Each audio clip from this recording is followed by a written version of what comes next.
Good morning বন্ধুরা, আশা করি তোমরা সবাই ভালো আছো, আমরাও ভালো আছি। তা আজকে ছিল পুরী সেকেন্ড ডে, যেটা আমরা সানরাইজ দেখতে যাচ্ছিলাম।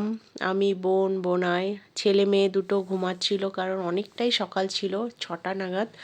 আর আজকে একটুখানি ক্লাউডি, তার জন্য বাচ্চাগুলো ওঠেনি, ওরা ঘুমাচ্ছিল, ওদের দরজা তালা দিয়েই চলে এসেছি। যাই হোক, এত হাওয়া, এত ঠান্ডা লাগছিল কি বলবো।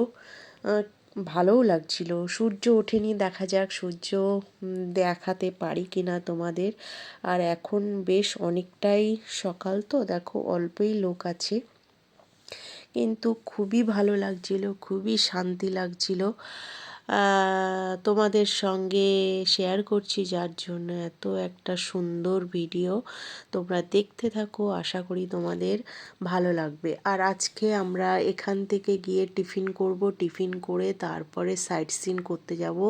সাইট সিন করে এসে তারপরে স্নান করব, স্নান করে তারপরে কিন্তু রেস্ট নেব। আবার বিকালবেলা কিন্তু আমরা মার্কেটিংয়ে আসবো, কারণ এখনও দুদিন আছি।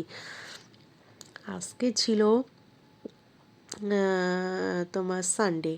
তো সুন্দর একটা দিন তোমাদের সঙ্গে শেয়ার করছি। তো দেখো, অনেকক্ষণ হয়ে গেছে আমরা ঘোরাঘুরি করছি, তারপরে অনেক লোকও এসে গেছে কিন্তু। তো এবার সূর্যটা আস্তে আস্তে কিন্তু একটু একটু দেখতে পাচ্ছি, কিন্তু আমি একটু লাইট দিয়েছি, যার জন্য তোমরা বুঝতে পারছো না।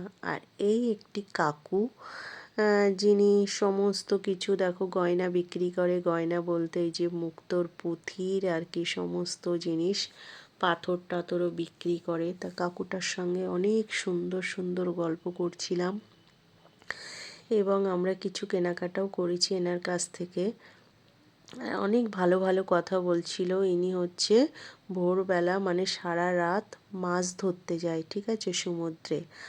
আর হচ্ছে সকাল থেকে এসে আর ঘুমায় না, এসে এই যে হাড় কানের বিক্রি করে। এখানে না একটা জিনিস দেখছি, মানে তোমার যা করার ওরা ইভিনিং থেকে করে, আর এদিকে সকাল 10টা পর্যন্ত করে। এই মিডিল টাইমটা করে না কেন বলো তো?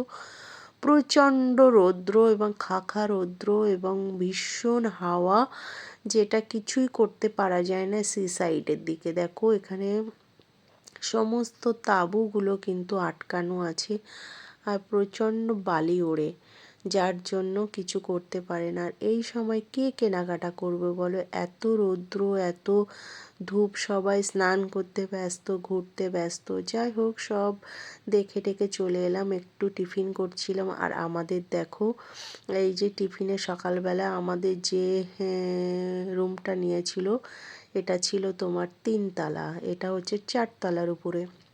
তাই 4 তলার উপরে বড় করে রান্নার জায়গা আছে, সেখানে খাওয়া দাওয়া হচ্ছে। বাট আমরা একটু বাইরে ছাদের উপরে এসে কিন্তু খাচ্ছিলাম। আর এই যে খেয়ে দিয়ে বেরিয়ে পড়লাম সাইট সিন করতে। তা আমরা সাইট সিন অনেকগুলো করব, সেটা ভাগ ভাগ করে তোমাদের সঙ্গে দেখাবো। তো আজকের এই ভিডিওটার মধ্যে দেখাচ্ছি আমি কৃষ্ণ মন্দিরে যাচ্ছি। তো কৃষ্ণ মন্দিরটা দেখার অনেক কিছু আছে, যার জন্য ভিডিওটা বড় হয়ে যাবে বলে অনলি কৃষ্ণ মন্দিরটা তোমাদের সঙ্গে শেয়ার করব। তো এসে গেছি আমরা, ওখান থেকে আমাদের ওই যে অটো গাড়ি, সরি, অটো গাড়ি ওখান থেকে বুক করা হয়েছিল। পার হেড কত করে নিয়েছিল? পার হেড মনে হয় 50 টাকা করে বা 40 টাকা করে এরম নিয়েছিল, না 30 টাকা করে এরকম নিয়েছিল। তারপরে আমরা চলে এসেছি। দেখো এত সুন্দর, এখানে এসে তো মন শান্ত হয়ে গেছে, শান্তি হয়ে গেছে পুরো একটা। কি বলবো বন্ধুরা, এই কৃষ্ণ মন্দিরটা অনেকটা এরিয়া, যেটা তোমরা কভার করতে পারবে না। তো এখানে এসে তোমরা যদি একটা গাইডম্যান নাও, তাহলে কিন্তু সমস্ত কিছু কভার করে ওদের কাছে অনেক ইতিহাস, অনেক কিছু ঘটনা শুনতে পারবে।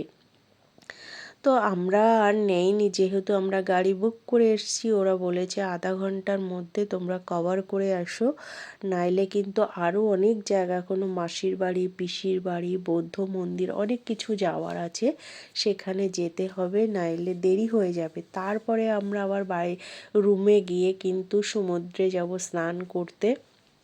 তো এখন কটা বাজে? ওই 9টা বেজে গেছে। তো 2 ঘন্টার মধ্যে আমরা ফুল কভার করে তারপরে কিন্তু আমরা সি সাইডে যাব, তারপরে আবার লাঞ্চ করব, তারপরে রেস্ট নেব, তারপরে কিন্তু এসে আমরা তোমার ইভিনিং টাইমে আবার সি সাইডে এসে মার্কেটিং করব। তো যাই হোক, এই যে মন্দিরগুলো দেখো কত সুন্দর। এখানে অনেক টাইপের মন্দির আসে। কৃষ্ণ মন্দির তো কৃষ্ণর সমস্ত লীলা খেলা, অনেক কাহানি এখানে আছে। আরও বড় ঠাকুরের মন্দিরও আছে, আমরা প্রদীপ জ্বালিয়েছিলাম। তারপরে এই যে ঘুরে ঘুরে ঘুরে ঘুরে আর সুন্দর করে কিন্তু গ্রাউন্ড করা, মানে ঘেরা আছে, যেটা এক একটা এরিয়ার মধ্যে এক একটা ঠাকুর এবং তাদের সমস্ত কাহানি এখানে কিন্তু লেখা আছে।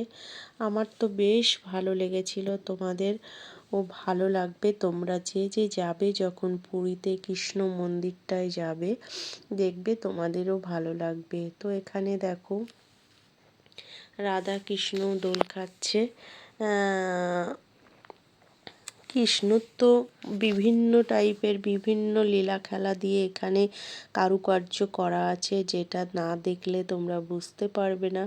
আর এই যে উপরে দেখছো নেটের জাল, যেহেতু এখানে প্রচুর গাছপালা, তো এই গাছপালার জন্য যাতে পাতা টাতা না পড়ে তার জন্য, তারপরে একটু ছায়াও থাকবে, রোদও কম লাগবে, যেহেতু সারাদিন রাত এখানে লোকজন আসে তার জন্য।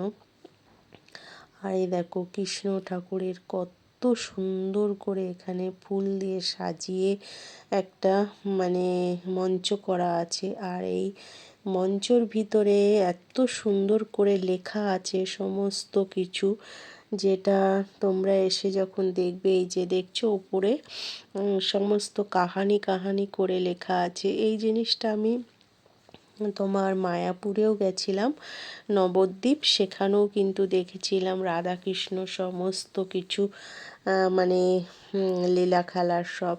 তো বিভিন্ন দেশে বিভিন্ন জায়গায় বিভিন্ন টাইপের কিন্তু সমস্ত কিছু করা আছে। আর এই যে পুকুরটা দেখছো, এটা হচ্ছে লোটাস পন্ড।